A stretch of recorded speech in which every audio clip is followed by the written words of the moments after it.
एक बार की बात है, एक गरीब औरत थी जिसका नाम आयशा था। वह एक छोटे से गांव में अपने माता पिता और छोटे भाई बहनों के साथ रहती थी। उसके पिता एक किसान थे, लेकिन खेत बहुत उपजाऊ नहीं था और वे अक्सर किसी तरह से गुजारा करते थे। आयशा एक बुद्धिमान और जिज्ञासु लड़की थी। वह अपने आसपास की दुनिया के बारे में जानना पसंद करती थी।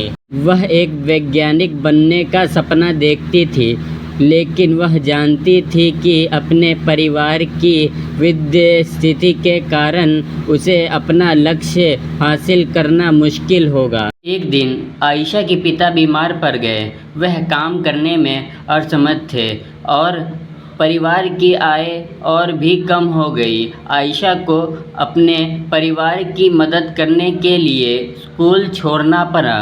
आयशा ने अपने परिवार का समर्थन करने के लिए कड़ी मेहनत की।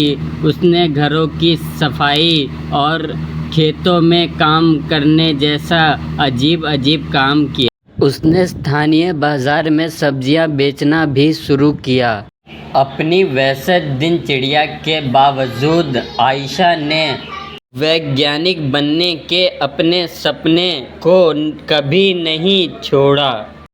वह देर रात तक पढ़ाई करती थी और स्थानीय पुस्तकालय से किताबें उधार लेती थी। उसने घर पर भी अपने समय के प्रयोग करना शुरू कर दिया।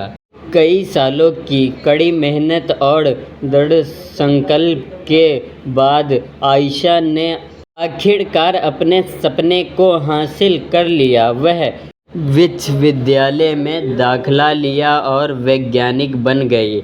उन्होंने वैज्ञानिक के क्षेत्र में महत्वपूर्ण योगदान दिया। आयशा की कहानी हम सभी के लिए एक प्रेरणा है। यह दिखाता है कि अगर हम अपने दिमाग में रखते हैं और अपने सपनों को कभी नहीं छोड़ते हैं, तो कुछ भी संभव है। यह भी दिखाता है कि हमारे जुनून का पालन करना महत्वपूर्ण है, भले ही यह मुश्किल हो।